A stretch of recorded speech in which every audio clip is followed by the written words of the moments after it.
Alhamdulillahi Rabbil Alamin. Donc on poursuit avec notre série concernant les paroles en or. On l'a compris, c'est des paroles qui valent plus que de l'or. Mais on va les appeler ainsi, Inch'Allah ta'ala. Donc les paroles en or venant des compagnons qui valent plus que de l'or. Et on a parlé du compagnon qui n'était autre que Abdullah ibn Abbas radiyallahu anhu an abi lors de la dernière intervention. Aujourd'hui, brièvement, on va parler d'un compagnon qui a marqué l'histoire et qui n'est autre que Ali ibn Abi Talib radiyallahu anhu arda. Ali, comme vous le savez toutes et tous, il a été le 4e calife. Il a été le gendre du prophète alayhi salatu wassalam, époux de Fatima radiyallahu anha wa ardaha, cousin du prophète Mohammed alayhi salatu wassalam, un homme pieux, vertueux, qui a sacrifié énorme pour cette noble religion. Il a sacrifié de son temps, de son énergie, de son argent, etc. Ali ibn Abi Talib radiyallahu anhu warda a reçu plusieurs fois l'éloge du prophète Mohammed alayhi salatu wassalam. À titre d'exemple, dans le Bukhari, le prophète alayhi salatu wassalam a dit Ali, il parle de son gendre, de cet homme qui était le cousin du prophète alayhi salatu wassalam, Ali, il dit c'est un homme qui aime Allah et son messager, mais ça ne s'arrête pas là. Il dit yuhibbullaha wa rasulah wa yuhibbuhu Allah wa rasuluh. Et c'est ce qui nous importe le plus, car on aime tous Allah et son messager. Mais ce qui est magnifique dans cette parole, c'est que le prophète a attesté que non seulement Ali aimait Allah et son messager, mais que Allah et son messager l'aimaient.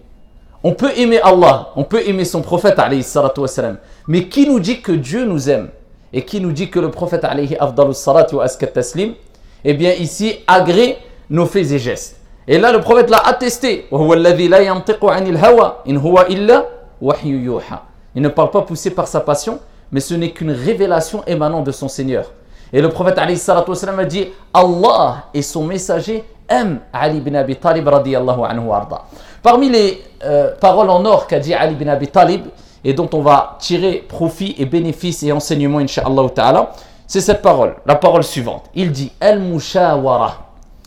Il dit al-mushawara hisnun min al-nadama wa amnun anil malama. Il dit le fait de se consulter les uns les autres, la consultation. Il dit c'est une citadelle, une forteresse contre les regrets. C'est ce qui va te protéger des regrets. Et il dit c'est une sécurité, c'est une préservation contre les blâmes. Et ici, pourquoi il nous dit ça, Ali ibn Abi Talib radiyallahu anhu warda? Car le prophète alayhi salatu wassalam les a éduqués avec ce qu'on appelle la consultation. Car le prophète lui-même a reçu cette éducation venant de l'éducateur par excellence, Ar-Rabb, son Seigneur, notre Seigneur Tabaraka wa Ta'ala. Et parmi les noms d'Allah Azza wa Jal, il y a Ar-Rabb. Et Ar-Rabb nous renvoie vers le terme qui est Al-Murabbi. Et Al-Murabbi, c'est celui qui éduque. Car Allah Tabaraka wa Ta'ala nous éduque à travers ce qu'il nous donne, ce qu'il nous reprend, les épreuves, les joies. Il nous éduque, notre Seigneur Tabaraka wa Ta'ala. Et c'est pour ça qu'il est demandé souvent d'invoquer Allah Jalla wa Ala en utilisant le terme, le nom Ya Rabb. C'est comme si à travers ce nom-là, on demande à l'éducateur de nous éduquer. Ya Allah, éduque-nous. Car on a tous et toutes besoin d'éducation. Et quelle meilleure éducation que celle émanant venant de notre Seigneur directement, Tabaraka wa Ta'ala. Et ici, Allah Jalla wa Ala a éduqué ainsi le prophète alayhi salatu wassalam. Lorsqu'il a dit au prophète lui-même, وَشَاوِرْهُمْ فِي الْأَمْرِ, et consulte-les dans les affaires. Donc si le prophète Mohammed alayhi salatu wassalam a reçu cette recommandation divine qui est qu'il fallait qu'il consulte les compagnons dans les affaires, que dire de toi et de moi? Pourtant il avait la révélation, il aurait pu se suffire simplement de son propre avis en se disant c'est moi le prophète qui est meilleur que moi, c'est moi qui est le plus savant des gens, c'est moi qui est le plus instruit, c'est moi qui a la plus grande et plus étroite relation avec mon Seigneur Tabaraka wa Ta'ala. Avec cela, eh bien, il consultait son épouse, ses compagnons, ses frères, ses sœurs. Ainsi était le prophète alayhi salatu wassalam. Et quand Allah a dit wa shawirhum fil amr, bien sûr, le prophète alayhi salatu wassalam ne consultait pas les milliers de compagnons. Mais il avait ici des rapprochés qu'il consultait plus que d'autres, bien sûr. Surtout quand les affaires étaient grandes et importantes. Voilà pourquoi il est important. Si nous voulons, eh bien ici, être préservés des blâmes, des lamentations, des plaintes. Et si nous voulons être quelque part dans une sorte de forteresse, ici contre les regrets, préserver des regrets, eh bien il faut consulter. Maintenant, qui consulter et comment consulter? Allah tabaraka wa ta'ala a voulu à travers son prophète alayhi salatu wassalam qu'on reçoive cette recommandation qui est le fait de faire salatul istikhara, la prière de consultation. Et les compagnons radiyallahu anhum wa arda avaient l'habitude de faire la prière de consultation ici pour toute chose qu'ils voulaient entreprendre. Des choses importantes, moins importantes, plus importantes. Dès qu'il y avait une décision à prendre et il fallait consulter, eh bien avant de consulter ici où, au lieu de se limiter au fait de consulter les gens, bien sûr, il consultait celui qui détient les clés de l'invisible. Allah tabaraka wa ta'ala. Et c'est pour ça qu'il est important, quand vous voulez vous marier, voyager, entreprendre une affaire, ne jamais oublier le fait de quoi demander à Allah. C'est une preuve que tu sais que c'est Allah Jalla wa ala qui gère les choses. Et c'est notre Seigneur Tabaraka wa Ta'ala qui met la bénédiction dans les choses. Et que Allah sait, connaît le futur et toi tu ne le connais pas. Tu t'en remets vraiment en Allah Azza wa Jal. Et ici, le prophète alayhi salatu wassalam a dit, si vous placiez votre confiance en Allah comme il se doit, il vous accorderait votre subsistance comme il l'accorde à l'oiseau. Il part le matin le ventre vide et rentre le soir rassasié. Et ça c'est une preuve vraiment de confiance en Allah. Tu demandes à Allah Azza wa Jal de t'accorder la meilleure des issues à travers la prière de la consultation. Et si tu ne fais pas la prière de la consultation, tu n'as pas le temps, tu es dans une situation assez où il y a un temps restreint, fais au moins dua, parce que c'est une dua, l'istikhara. Donc fais l'invocation tout simplement de l'istikhara que vous retrouvez dans Hisnul Muslim, la citadelle encore. Ce livret qui est appelé la citadelle, la forteresse de quoi? Du musulman, où il y a toutes les évocations, toutes sortes d'évocations et d'invocations. Mais il est important aussi de consulter les gens.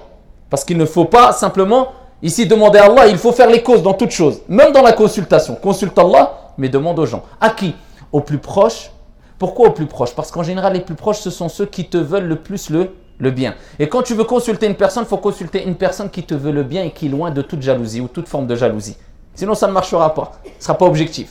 Donc, il faut essayer de chercher les gens qui t'aiment le plus, qui t'apprécient le plus. Ça, c'est la première des choses. Deuxième des choses, il faut consulter les gens qui sont les plus à même à être consultés. Ceux qui ont le plus de science. Car la science est un obstacle à quoi? À la précipitation et au suivi aveugle de n'importe quelle passion. D'accord?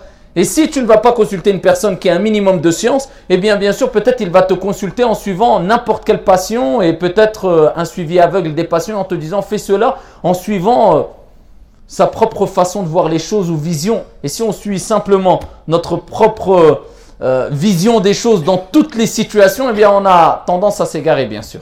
Non, il faut que quelqu'un régisse quand même ses avis aussi, entre autres aussi avec la religion, avec la science religieuse. Donc il est important de consulter des personnes de science. Et aussi et surtout, il est important de consulter des personnes d'expérience. Car l'expérience, eh bien c'est quelque part, je donne une métaphore, un des meilleurs enseignants, un des meilleurs professeurs, un des meilleurs éducateurs. Car celui qui a de l'expérience, il pourra te dire, eh bien moi, pendant tant d'années j'ai fait cette erreur. Ne fais pas la même erreur. Il va te faire gagner des mois, peut-être des années, à travers un conseil. Donc voilà pourquoi il est important de consulter des gens qui n'ont pas de jalousie, qui sont proches, qui veulent ton bien, des gens qui ont un minimum de science, qui sont perspicaces, loin de la précipitation et suivis des passions aveugles, et ici des gens qui ont de l'expérience. Et à ce moment-là, bi'idhnillah azza wa jal, tu seras préservé des blâmes, des lamentations, et tu seras en sécurité. Et voilà pourquoi il y a des gens qui ne cessent de se plaindre. Ils prennent un travail, ensuite ils se plaignent. Ils font un voyage, ensuite ils se plaignent. Pourquoi? Ils n'ont pas été préservés de ces blâmes. Pourquoi? Parce qu'ils n'ont pas utilisé les causes comme il se devait. Et entre autres, eh bien, la consultation. Et c'est pour ça que Ali ibn Abi Talib radiyallahu anhu arda, il a recommandé cela parce qu'il savait que les compagnons ne regrettaient jamais quand ils prenaient une décision après avoir ici consulté ou s'être consultés les uns des autres. L'importance de la consultation, mais je répète, pas auprès de n'importe qui, pas auprès d'ignorants. Va voir les personnes qui sont dotées de sagesse, de science, d'expérience. Et plus la personne est apte à te conseiller d'une bonne façon, et plus ses conseils seront bénéfiques, et plus ici tu seras satisfait.